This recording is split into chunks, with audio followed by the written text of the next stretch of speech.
My name is Sarah Miller, and I just turned 18.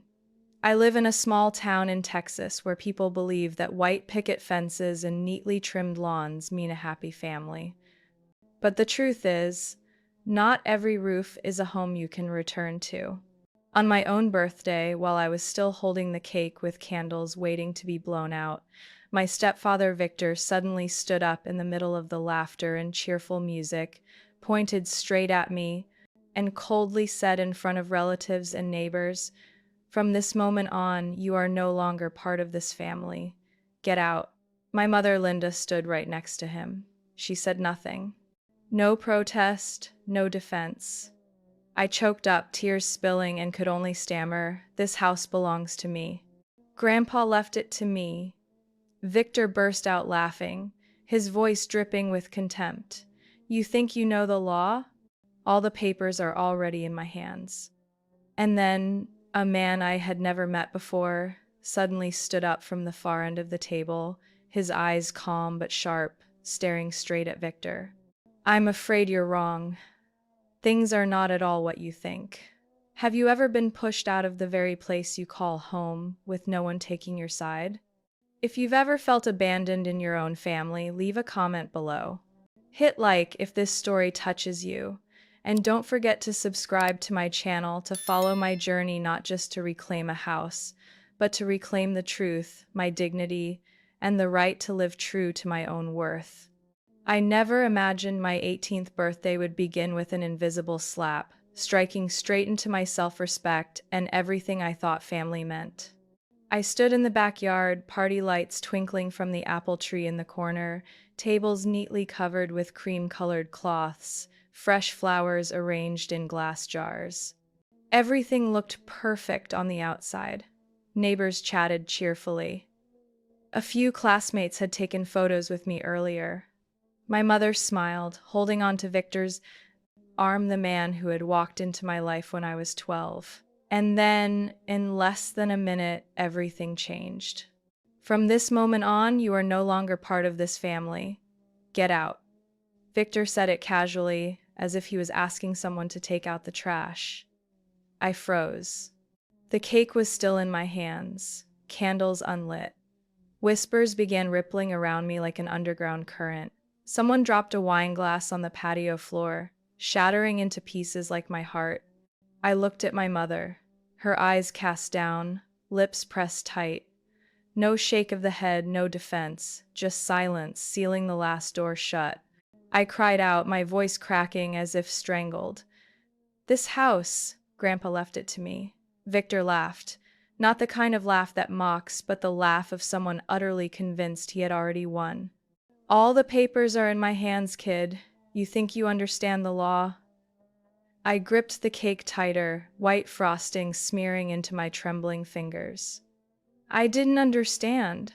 My grandfather, Walter Miller, was the only one who had ever stood by me. How could this house have become something Victor controlled? And just when I thought there was nothing left to cling to, a low voice rose from the far end of the yard. "I'm afraid you're wrong. Things are not at all what you think." I turned. A man in his 50s stepped out from the chairs, calm in demeanor, his salt and pepper hair neatly cut, his gray suit simple yet dignified. He pulled out a business card and held it up. "My name is Richard Hampton. I was Walter Miller's private attorney." The party fell silent, as if someone had crushed all the sound. The laughter vanished. Every eye turned toward him. Victor scowled. "Who are you? Who invited you here?" "I didn't come to eat cake," Richard said, his gaze shifting to me. "I came for this young woman, because of a promise I made to the deceased." I didn't understand what was happening. My heart pounded so hard my ears rang. But by worst a word instinct, I stepped closer to him. You really knew my grandfather?" He nodded slightly. "Not only did I know him, I was the one he entrusted with a copy of his will. And Sarah, you need to know. Your grandfather never intended for you to fall into the hands of people like this. He's lying." My mother suddenly spoke, her voice high and sharp. Richard, you have no place in this family. Walter passed 6 years ago.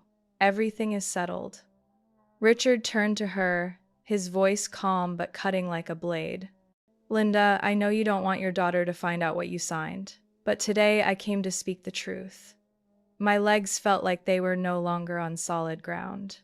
I turned to my mother, desperately searching her face for denial, for an explanation, for a shake of the head, anything other than the silence that had followed me all my life. But she said nothing. I have a copy of the original will. Richard pulled out a large, worn yellow envelope from his bag. And if necessary, I am prepared to present it in court. Victor lunged forward, snatching the envelope, yanking the papers out, flipping through them quickly. But within seconds, his face darkened. He stopped reading, crumpled the papers, and threw them to the ground. Don't you dare pull this stunt in front of everyone. Who's going to believe some stranger like you? Richard calmly picked up the papers, brushed them off.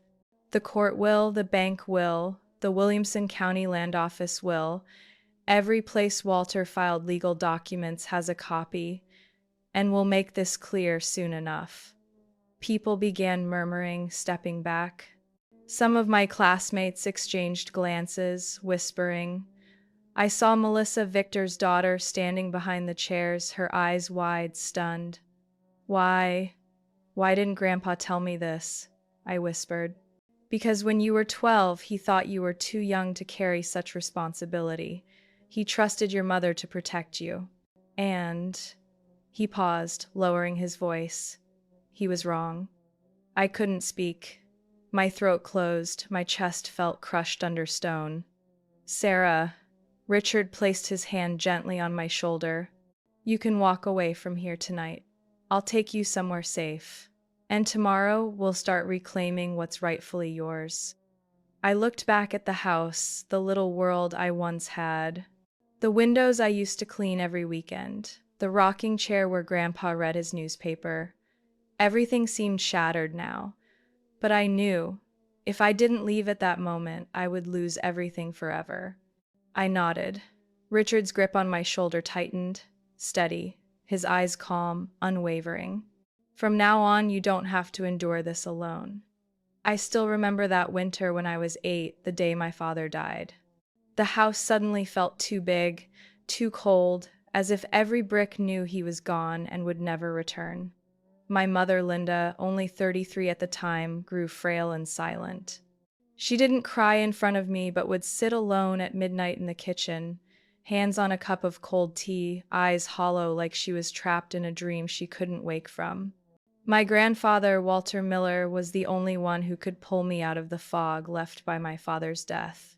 He came every Sunday afternoon with a bag of waffle cookies I loved, sometimes an old book or a chess set.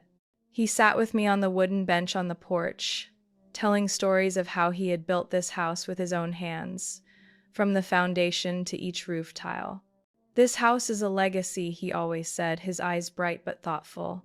Not because of its value, but because it has witnessed every joy and sorrow of our family. I always believed he would leave it to my mother, or at least for us to share. But when Victor came, everything began to crack, like glass tapped lightly with a broom handle, fissures spreading slowly until nothing remained whole. My mother met Victor less than 6 months after my father's death. He was a manager at an auto parts shop a few blocks away. Tall, loud, barging into our house with the smell of smoke and engine oil clinging to him. At first, I didn't hate him. I just couldn't feel anything. Girls should be obedient, not opinionated, he said the very first time, when I protested that my mother suddenly invited him to stay the night. My mother gave me a warning look, while he just chuckled, like I was a stray cat that wandered into the kitchen needing discipline. By the time I was 11, Victor moved in permanently. No questions, no preparation. My mother cleared out my father's study, replaced everything so Victor could have his own space. My father's photos slowly disappeared. The wedding picture, the hand-drawn art I had once proudly hung in the living room, all gone. In their place were Victor's certificates and photos with his daughter, Melissa. Melissa, 2 years older than me, lived with her mother in Houston but visited on holidays. Each time she came, she acted like I was just a guest in my own home. Dad says you're doing poorly in school because you don't have direction, she once said, eyeing my report card. Maybe because you don't have anyone to look up to. Victor only laughed. She needs to learn from Melissa. Just because you live in this house doesn't mean you automatically get a say. He never once called me daughter, only that girl, the kid, or her. Whenever I reacted, my mother would say, "Don't be so sensitive. Victor means well. I'm tired, don't make me handle more problems." So, I learned silence, learned how to disappear from conversations, learned not to ask too much, not to laugh too loud, not to step into the living room if Victor was watching the news. But I always wondered, why did Grandpa stop visiting when I turned 12? His calls grew fewer, then stopped altogether. My mother said he was old, didn't want to drive far. Victor said, "He can't adapt to our way of life. Ignore him." I didn't believe it. Grandpa wasn't someone who abandoned people. He wasn't someone who turned his back easily. But I was too young to uncover the truth.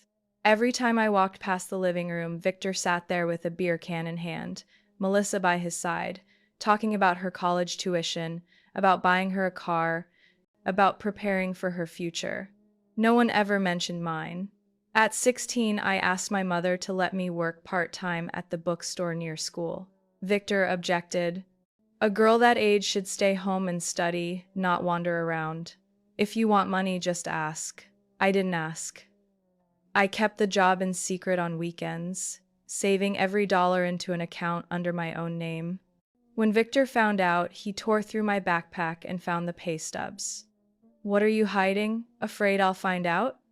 My mother just looked at me. She didn't ask why I had to hide. She only asked, "Why do you always make things harder than they need to be?" I didn't answer. Because in that house, answers didn't matter. I lived like a stranger in the very house my grandfather built. Even though that backyard was where I learned to ride a bike. Even though that kitchen once echoed with my father's whistling as he made pancakes. Even though that porch was where I sat with Grandpa, listening to his steady voice tell stories. I tried to hold on to those memories. But day by day, Victor and my mother blurred them out. And then, on my 18th birthday, they thought they could finally erase me from the family picture. They didn't expect that my grandfather, even from the grave, had left a key behind. And that, on that day, someone would appear, holding it, just as I was about to be cast out of my own doorway. Rain poured down as I stepped through the rotting wooden gate of the backyard. My backpack hung heavy on one shoulder, jeans soaked and clinging to my legs. I walked along the familiar stone path out of the neighborhood. My shirt stuck cold against my back, straps digging into my skin. The partygoers didn't follow. No one called after me. Not one person asked where I would go with night falling. I walked in silence. Rain slapped against my forehead, slid down my cheeks like icy slaps. I didn't cry anymore. My body felt emptied of everything it could release. The phone in my pocket still had 20% battery. I opened the contacts, and my finger stopped at a name that had gathered dust for years. Emma Miller. Aunt Emma was my dad's youngest sister. In the family, they always said her name with a sigh. Emma, the stubborn one. I once overheard my mom say Aunt Emma didn't know how to live properly, that she spoke without thinking, and never understood what family responsibility meant. But I remembered as a child, every Christmas she sent me a postcard with a book, gifts my mom never mentioned, gifts I always had to secretly unwrap in my room and hide under my pillow. I called. 3 rings. A soft click. "Sarah?" Her voice was the same as I remembered, slightly husky but warm. I tried to keep my voice steady. "Auntie, I got kicked out of the house. I don't know where to go." No extra questions, no suspicion, just a deep breath and a firm reply. "I'm home. Come. Same address, remember?" I nodded as if she were standing right in front of me. The rain grew heavier, I caught the last bus of the night, changed routes in the town center, then walked almost a mile from the stop to the west side of the city. Her small apartment was on the ground floor of an old brick building, surrounded by a rusty black iron fence. When I arrived, the porch light was on. She stood waiting at the door in a cotton robe, her hair loose at her shoulders, no makeup but her eyes sharp and clear. "Come in, you're soaked." Before I could say a word, she pulled me inside, closed the door, handed me a towel, and gave me a warm robe to wear. Her apartment wasn't big, but it was cozy. The faint scent of herbal tea lingered in the air, small potted plants sat on the windowsill, and a round wooden table stood in the kitchen with two old wicker chairs. I sat down, my hands wrapped around the cup of tea she handed me, my fingers trembling from the cold and exhaustion. She didn't ask right away. She let me breathe, let me sip the hot tea that soothed my raw throat. "You can stay as long as you need." Just one sentence, simple and solid like stone. I lowered my head and whispered, "Thank you, Auntie." She sat across from me, her chin resting lightly on her hand. She looked at me, not with pity, not with judgment, but quietly, as if watching every flicker in me. "Victor did that in front of everyone?" I nodded. "And Mom said nothing?" "Auntie." Everyone stayed silent. No one stopped him. She tilted her head, speaking slowly. "Your mother has let him control everything for years. But Sarah, what happened today? It wasn't just a burst of anger. It's the result of things that have been piling up for far too long." I sighed. "I just don't understand. Why didn't Grandpa ever tell me? If that house really is mine, like Mr. Richard said, why did I never know?" Aunt Emma studied me for a long time. Then she stood, went into her bedroom, and returned with a small wooden box. She set it in front of me. "This is what your father left with me. A part of your grandfather's will he never got the chance to give you." I opened the box. Inside was a handwritten letter in his firm, familiar script. The paper had yellowed slightly, but the writing was still clear. "My dear Sarah, if you're reading this letter, it means I'm no longer by your side. But I hope you've grown enough to understand this. What belongs to you, you must know how to protect. This house is where your father and I built, not just with bricks, but with blood and dreams. No matter what happens, don't let anyone take it from you. Don't be afraid of the truth. Truth may hurt, but it will protect you far better than sweet lies." I set the letter down, my vision blurred. "I never saw this letter. Because your mother never intended to give it to you." I looked up, as if the haze in my memories was finally clearing. Aunt Emma continued, slow but steady. "Your grandfather left a notarized will, along with a savings account in your name. But Victor and your mother kept all the papers. They thought you'd never find out. They believed if they stayed silent long enough, you would give up." I bit my lip, holding back the anger rising inside. "I want to know everything, Auntie. I want to take back what's mine." She didn't smile, but her eyes gleamed brighter than ever. "Then, tomorrow, we begin." The next morning, soft sunlight broke through. The first rays came through her kitchen window, glinting across the wooden table where I sat quietly with a cup of warm milk. She stood by the sink, her back to me, but I felt her watching me through the frosted glass, reflecting the light. The kitchen was calm, warm, in stark contrast to what churned inside me. It felt like two forces battled within one, a cold, bitter anger, the other a fragile hope just beginning to stir after years of rejection. I spoke softly, my voice still uneven after a restless night. "You said we'd begin today. Begin where?" She turned, set the towel aside, and sat across from me. In front of her was a file bound in brown leather. She placed it gently on the table, sliding it toward me. "We start with what you should have known a long time ago." I opened the folder. The pages inside were worn with time, but every line, every notarized stamp was clear. On the first page, bold letters read, Legal Will of Walter Eugene Miller. She pointed to a section near the end of page 2. Read this. I traced the words, my throat tightening. I leave full ownership of the house at 418 Maple Drive, along with savings account number 738, Wells Fargo Bank. Austin Branch, to my only grandchild, Sarah Lynn Miller, the daughter of my late son, Andrew Miller. I looked up, my heart pounding, but not from fear anymore. No one ever told me this, because they didn't want you to know. Do you remember your grandfather's funeral? I paused, then nodded. I was told to sit in the back row. Mom said funerals were for adults. Her eyes softened.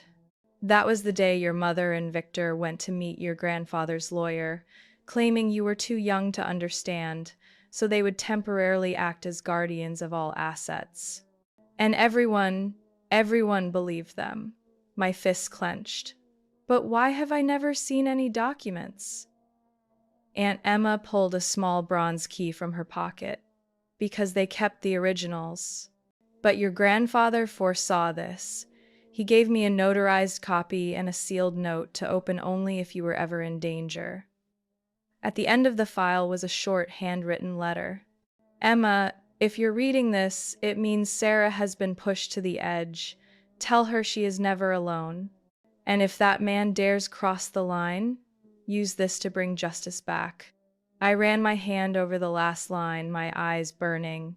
Auntie, why was Grandpa so wary of Victor? She hesitated, then sighed. Because he knew Victor's nature. From the moment your mother started seeing him, your grandfather noticed something was off. He hired a lawyer friend to investigate, but he passed before it was resolved. I fell silent. My whole life, all the unfairness, the control, the neglect, it no longer felt like imagination.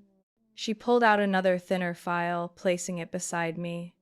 And this, even I didn't expect. The cover read, Personal Bank Account Empire Trust, New York. She opened it, pointing to the owner's name, Sarah Lynn Miller, opened March 17th, when you were 10. I stared. You're joking. I didn't even have an ID then. How could I open an account? You could, if an adult signed as guardian. In this case, the signature was your mother's. I leaned back, my head spinning. What's in the account? Not small, but not enormous. As of now, about $87,000. The money came from a land sale your grandfather made, deposited directly under your name. Your mother signed as custodian while you were a minor. My hands shook as I flipped through the statements, the latest dated last year. No transactions, everything frozen. Does Victor know? I believe so. But they kept it hidden, hoping you wouldn't discover it. If you weren't 18 yet, they still had control. But as of yesterday, that power is gone. I rose from the table and walked slowly to the window, staring at the row of houses across the street. Everything I thought I had lost was unraveling piece by piece.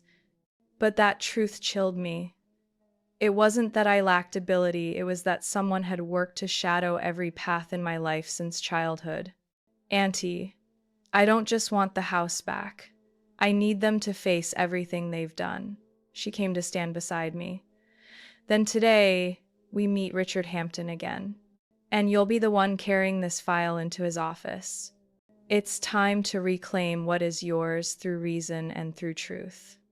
I stepped out of the taxi in front of my old house, my hand gripping the leather case Aunt Emma had prepared that morning.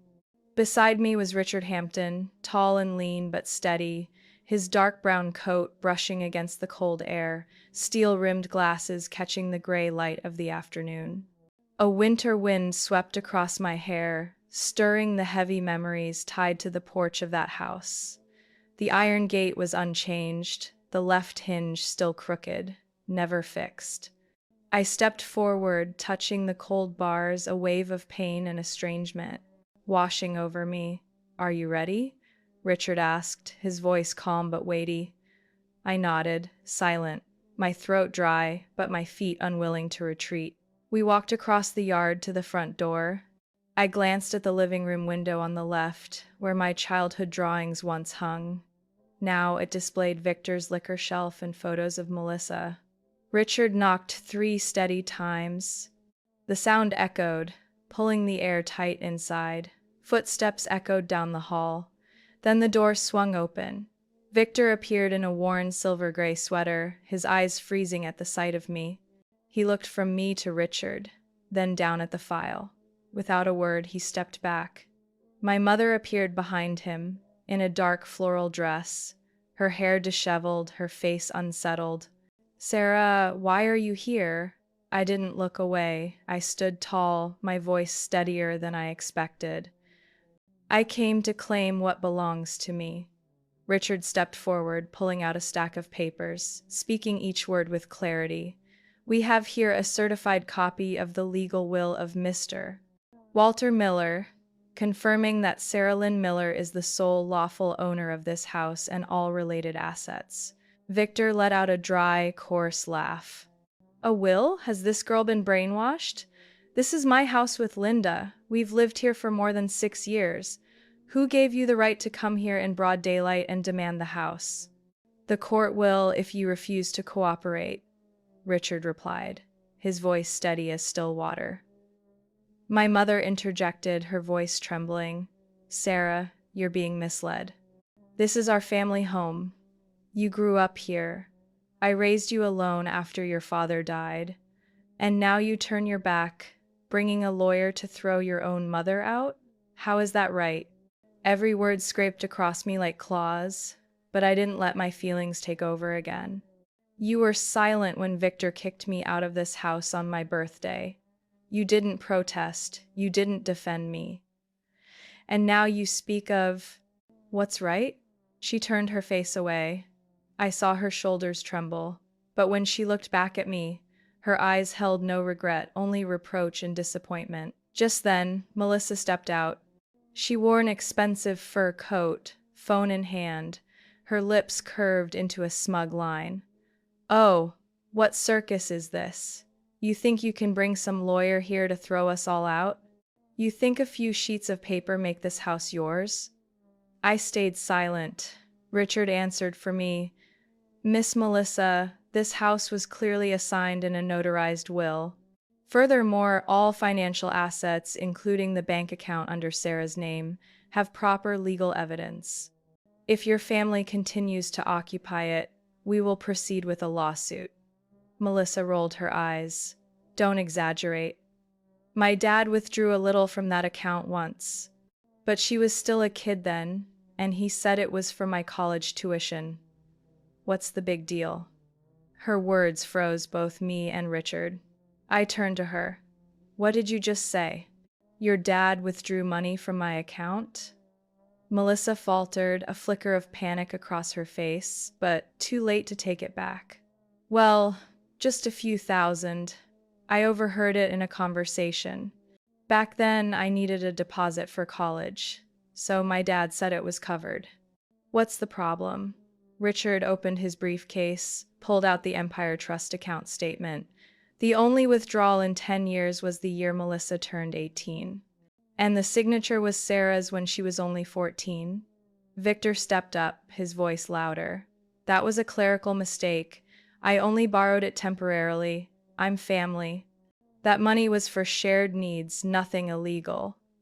Richard raised his head, fixing him with a stare. "Shared needs do not mean forging a minor's signature to seize assets. You crossed a line. If Sarah agrees, we can press charges immediately." Victor fell silent.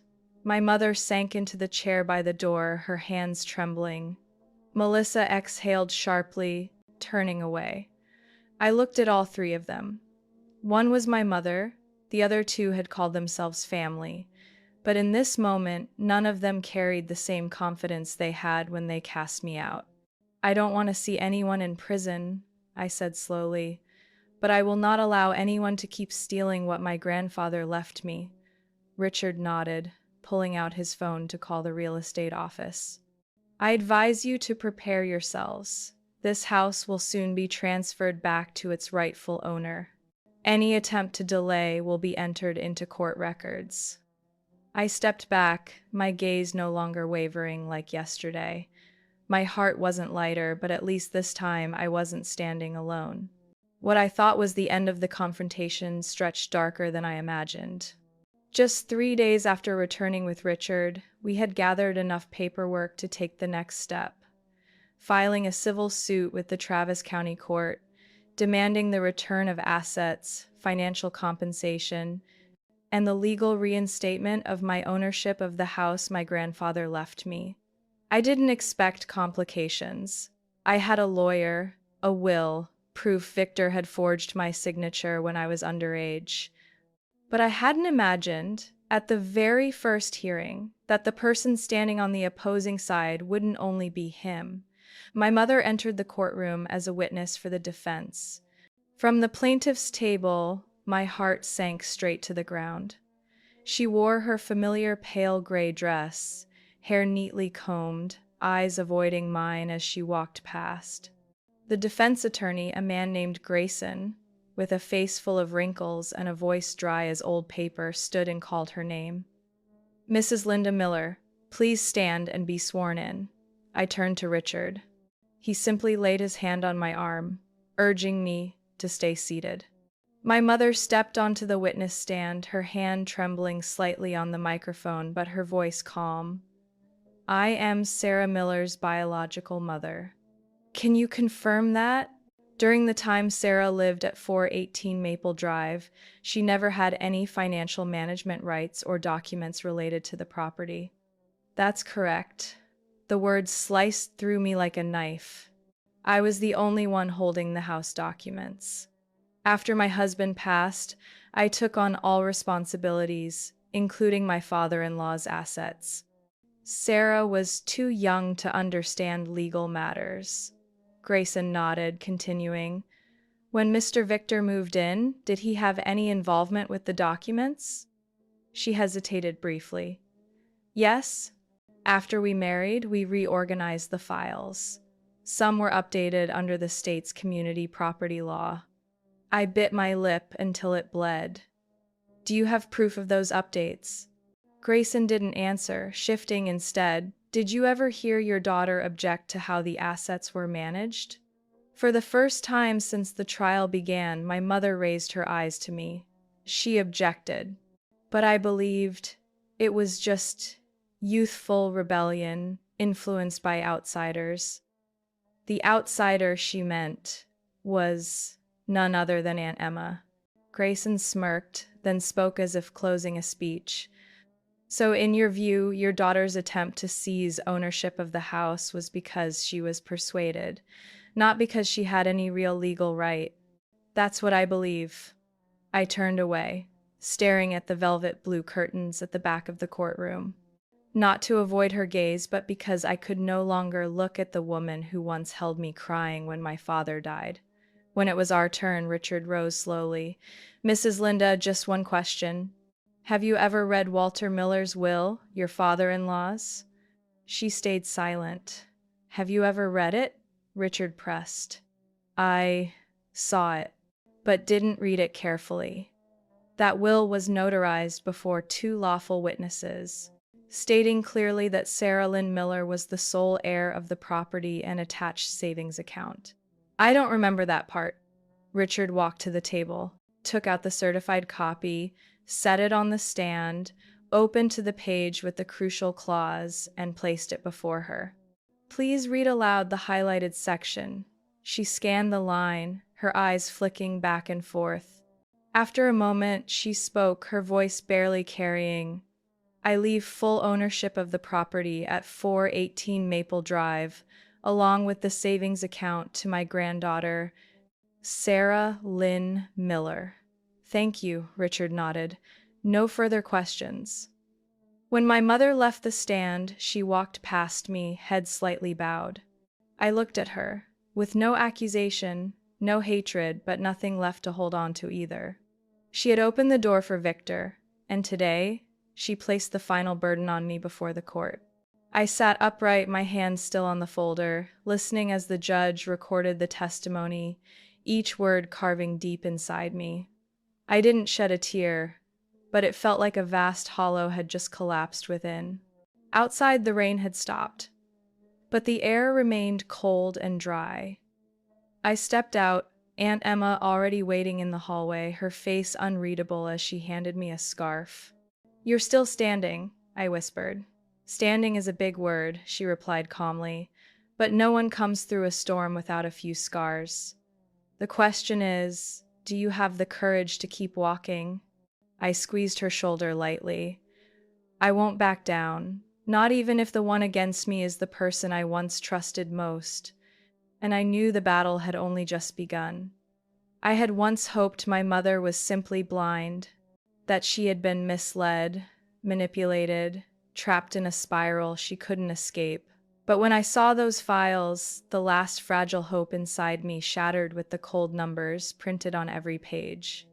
It was a drizzly afternoon, and I was reviewing documents with Richard before the second hearing. We were checking all financial records tied to the Empire Trust account under my name. The bank statements came hot from the office printer, the smell of fresh ink still lingering. When I picked up the statement from the year I was 15, a transfer of $8,000 stood out. The receiving account wasn't Victor's, it was under Linda Miller. The note read, "Personal expenses per private agreement." My hand shook as I handed the paper to Richard. "Can you verify this transaction?" He took it, squinting as he read carefully, then strode to his desk, typing quickly into the firm's internal system.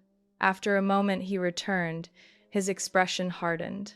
"Sarah, this was a payment Victor made to your mother. The transaction occurred 1 week after he withdrew funds from your account." I sat frozen, hollowed out. So that means she knew from the start. Richard didn't answer. He didn't need to. It was all clear. I rose, walking out of the office without direction. The rain had stopped, but the sky remained gray, a thin mist veiling every path. I crossed the sidewalk and sat on a stone bench across the street, pressing my palms to my knees to stop the shaking. I don't know how long I sat there. Only when Aunt Emma called did I remember to stand and return. In my aunt's small kitchen, the soft yellow light fell over the old wooden table. She poured me tea, her hands calm as if she had always known this day would come. "You found out?" I nodded, eyes fixed on the water ring on the rim of my cup. "She took the money, 8,000, right after Victor withdrew from my account. The note said it was personal expenses by private agreement." Aunt Emma closed her eyes, leaning back in her chair. After a moment she spoke, her voice deeper than usual. "Do you know what makes a mother choose to look away, Sarah?" I stayed silent. "It's not because they don't love their child. It's because they're too weak to face what's right. They choose the easy way. They choose the person who makes them feel less alone. But the price is losing themselves." I said nothing. Words felt useless. She turned, her gaze firm. "You can hate her. You can forgive her. Both are valid choices. But the one thing you cannot do is let that pain stop you from moving forward." I sat still, my heart tangled like a broken skein of yarn. Since I was little, I did everything to please her. I studied hard, stayed quiet, never asked for more. And yet, for just a sum of money, she stood with the man who deceived me, cast me out, forged my name, and erased everything Grandpa left. Aunt Emma laid her hand over mine. "And that's why you must win." I looked up at her. Her eyes weren't red, weren't weak, but burned like a flame fed by silence that had lasted too long. "I don't just want the house back." My words fell heavy, like stones lifted from my chest. "I want everyone to know why she stayed silent. And Victor can't bury the truth with money anymore." "Mr. Richard called to inform us. The next hearing would expand the investigation into the theft of a minor's assets. I would be the plaintiff, Victor, the main defendant, and my mother would be summoned as a financial beneficiary witness. No one could hide behind anyone else anymore. On the day of court, I wore a dark blue suit, my hair tied back, no makeup. I sat in the front row with Mr. Richard and Aunt Emma. Across the room, Victor kept his usual cold face, but his hands were clenched so tightly his knuckles turned white. My mother sat one chair away, her head bowed. Throughout the trial, as the lawyers presented account statements and certifications, no one spoke. The evidence was undeniable. When my mother was called to the stand, she walked slowly, her proud gaze gone. She looked at me, hesitated, then lowered her head and spoke softly. I knew Victor withdrew the money, and I accepted money from him. I didn't intervene, even though I knew Sarah was hurt. I am sorry. I didn't react, no nodding, no shaking my head, no tears. Not because I felt nothing, but because I was holding myself steady until the end. I had lost my mother long ago. Perhaps she had once been good, but she chose, and today I was choosing too. I was choosing truth. The air in the courtroom was thick, like the stillness before a storm. Cold air blew from the vents, but inside me burned a fire I couldn't name. Victor sat across, his old black suit pressed neat as if it could hide the chaos in his eyes. My mother sat beside him, her face a stone mask. No one spoke, no one looked at me. Before me, Richard arranged the files, and Aunt Emma sat behind, her presence steady like an ancient oak standing unshaken by raging winds. The judge called both sides to the main debate. Victor's lawyer, Mr. Grayson, rose. He held a folder in plastic, careful as if it were precious. Your Honor, his voice rang clear, the defense submits new evidence. This is a will allegedly made by Walter Eugene Miller in March of the year he died, signed and notarized, stating that the property would transfer to Mrs. Linda Miller and Mr. Victor Hayes, his sole lawful caretakers at the end of his life. The prosecution examined the copy, flipping through each page, nodding to confirm its formal legality. I turned to Richard. He wasn't surprised. A faint smile touched his lips, so small it was barely noticeable. The judge asked, "Does the plaintiff have a response?" Richard rose, holding a small silver USB. He stepped forward and handed it to the court clerk. Your Honor, while the defense's will bears a notary stamp, there is no proof of the authenticity of its contents. In response, we submit this video from a security camera installed in Walter Miller's study, clearly recording his statement on the rightful heir. The courtroom fell into near total silence. No pens tapping, no chairs moving. I looked straight at the screen in the center. The video played. The image wasn't modern sharp, but clear enough to show my grandfather's familiar wooden study. In the warm yellow light, he wore a dark brown cardigan, sitting in a leather chair, a small camera on the bookshelf. His voice rang strong, not frail. If Sarah is watching this, it means I'm gone. I want to make this clear in case papers are tampered with. This house, 418 Maple Drive, is for Sarah Miller, my only grandchild. Not Linda, not Victor, not anyone else. He paused, then looked directly into the lens. I love your mother, but she doesn't understand what it means to preserve. And Victor, I don't need to say more. Sarah, you have the right to keep what's yours. And if anyone disputes it, use this video. The screen went dark. No one spoke. The courtroom was frozen. Grayson stood quickly, his voice urgent. Your Honor, this video cannot be admitted without authentication. We've verified it. Richard cut in. The footage was stored directly on the internal drive, dated February 12th, 1 month before the forged will the defense submitted. Independent experts confirmed no edits. The judge turned to the clerks. One nodded. We also compared the handwriting in the original will to Walter Miller's signatures from legal documents spanning 10 years. Results confirmed authenticity beyond doubt. My mother lowered her head. Victor gripped his chair, his eyes frantic. Melissa sat behind, pale, speechless. The judge wrote notes, then looked up, voice steady but heavy. Based on evidence, including this verified video and handwriting analysis, the court rejects the defense's will. The hearing will continue next week for a final ruling on ownership. I exhaled. Not relief, more like letting go of breath I'd held for years. Richard rested his hand on my shoulder, giving it a gentle squeeze. Aunt Emma stepped forward, her eyes burning bright though she said nothing. As I left the courtroom, a cold wind swept the hallway. I stopped at the glass doors, seeing my reflection blurred in the pane.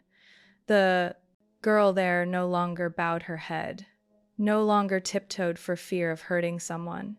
I had stood up. And now I was reclaiming not just a house, but honor and truth. 3 weeks after the final hearing, I officially received the keys to 418 Maple Drive from the court and the county sheriff.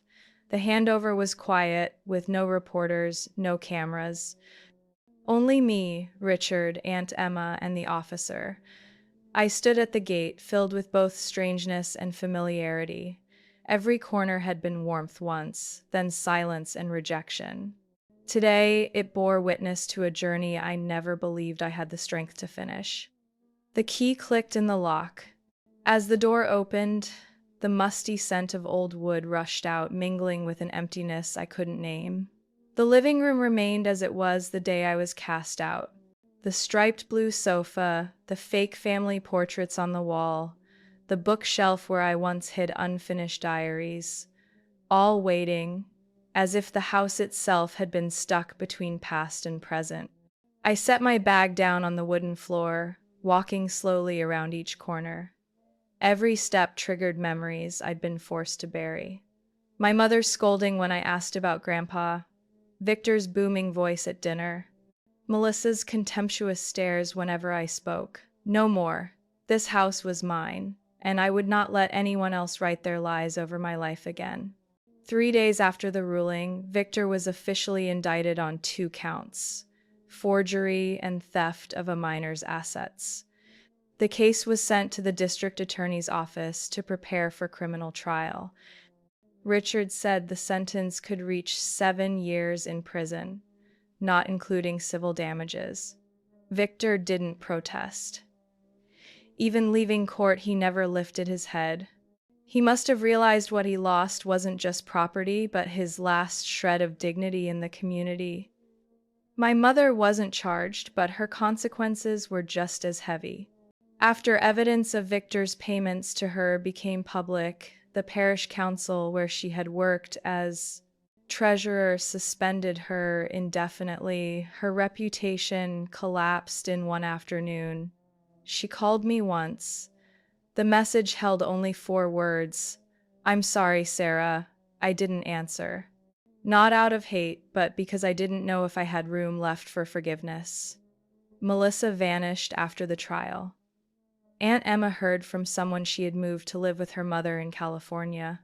No one knew what she did or how she lived. I didn't care. One Friday afternoon, Aunt Emma and I cleaned out Grandpa's old study. Sunlight slanted through the dusty window. I pulled open a drawer under the desk and found a small wooden box carved with his name. Inside were letters never sent, sketches of the house he once built, and a thick notebook. I opened it.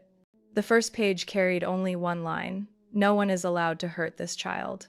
I froze, laying my hand over the words, heavy as if wind had swept through a midnight forest.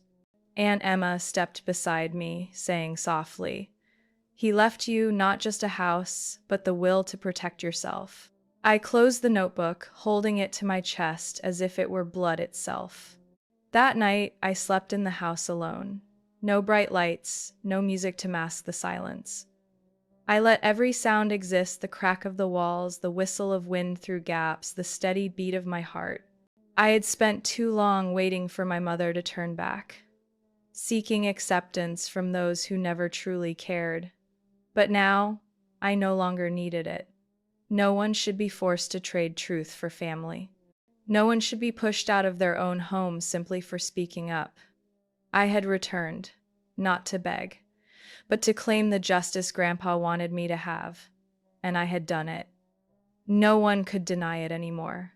One early spring morning, as sunlight slipped through the thin curtains of the living room window, I made 2 cups of tea, one for myself, one for Aunt Emma. She had just brought over a basket of fruit from the small farm where she worked on the outskirts of town, along with pieces of butter, cake still fragrant with cinnamon.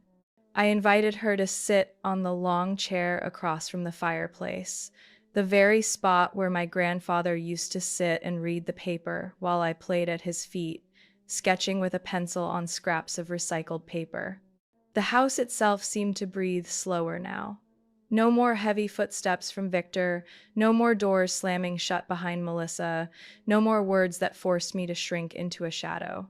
I had moved back 2 weeks earlier. Everything happened quietly, no parties, no applause. Richard personally helped me finish the legal procedures. Aunt Emma cleaned the kitchen, fixed the old hinges, and replaced a few faded curtains. The house wasn't grander, but it had come alive again. Last night, while arranging the old bookshelf in the living room, I found a dark brown envelope tucked behind the row of U.S. history books my grandfather had kept. On the outside was a single word, written in his firm fountain pen hand, Sarah. I held it all night, not opening it right away. It felt like some long locked door in my heart was about to give way. This morning, with Aunt Emma beside me, I finally sat down and gently pulled the letter from the envelope. The paper was yellowed, the ink blurred in places, but every stroke still carried the steadiness I had always seen in him. My dear Sarah, when you read these words, I may no longer be sitting on the porch with you, drinking tea and telling old stories. But I believe that if you hold on to your heart, you will never lose your way. I am sorry for not saying everything sooner. Life does not always give us the chance to fix what we left undone. But I leave this house to you, not just as a place to live, but as a place to stand. Because one day, you will need a place to remember. You are not small, not alone. And if anyone tries to make you forget, you have the right to rise. The responsibility to protect yourself. You will never be left behind, as long as you dare to stand and protect yourself. When I finished, I folded the letter and held it against my chest. Aunt Emma sat silently, not asking questions. Her eyes simply waited. I whispered, "He saw all this coming, and he still believed in me." She placed her hand over mine and nodded, "Because he understood you. And you've proven he didn't put his trust in the wrong place." We sat that way, in a room no longer echoing with shouts, no longer haunted by control. Only the soft rustle of wind through the curtains, the scent of cinnamon tea drifting through the air, and the unmistakable sense that I was finally living in a world that was truly mine. Richard stopped by later that afternoon, carrying a neatly bound file. He sat with us at the dining table, looking more at ease than he ever had in court. "I'm not here for business," he said. "I just wanted to congratulate you. Not for winning the case, but for how you walked out of it." I smiled, sliding him a slice of cake. "From now on, you don't need a reason to visit," he laughed. "It's been a long time since I heard an invitation that genuine." We ate dinner together, the conversation wandering to small stories from the neighborhood. Aunt Emma mentioned that a neighbor, Margie, had replanted lilacs after 10 years of neglect. Richard shared that his daughter had just passed her law school entrance exams. No one mentioned my mother, Victor, or Melissa. There was no need. They no longer occupied this space as they once did. Not because I erased them, but because they had stepped off the path I was on. I once thought the greatest victory was reclaiming the house. But sitting in the living room, reading my grandfather's letter and hearing Aunt Emma wash dishes in the kitchen, I realized something greater. I had reclaimed the right to live as myself. No more hiding behind anyone else's words. No more waiting for someone to notice my worth. Now, I knew I was worthy. I no longer felt alone. Because Aunt Emma chose to stay. Because Richard chose to help not just as a lawyer, but as a true friend. And my grandfather, in his own way, was still here. In the letter in the painting I found in my old bedroom, and in the way I walked each morning, no longer with my head bowed, I once thought family meant blood and name. But today, I understood more clearly than ever. Family is the people who choose to stand with you, not out of obligation, but out of trust. The ones who don't leave when you are weak and don't turn away when you rise to defend yourself. I had not been left behind, I only needed the courage to stand, and I had done it. What do you think of my story? Have you ever faced a moment when the very people you called family were the ones who forced you to rise and protect yourself? I believe each of us carries an untold story, a wound waiting to be heard, and a strength waiting to awaken. For me, my grandfather's house is not just brick and wood, it is where I learned to say enough to what was wrong and to say I am worthy to myself. If my story makes you reflect, please share your thoughts below. I will read each one, because sometimes a story doesn't end when the trial closes or the door opens, but when we dare to say, I am still here and I am not alone.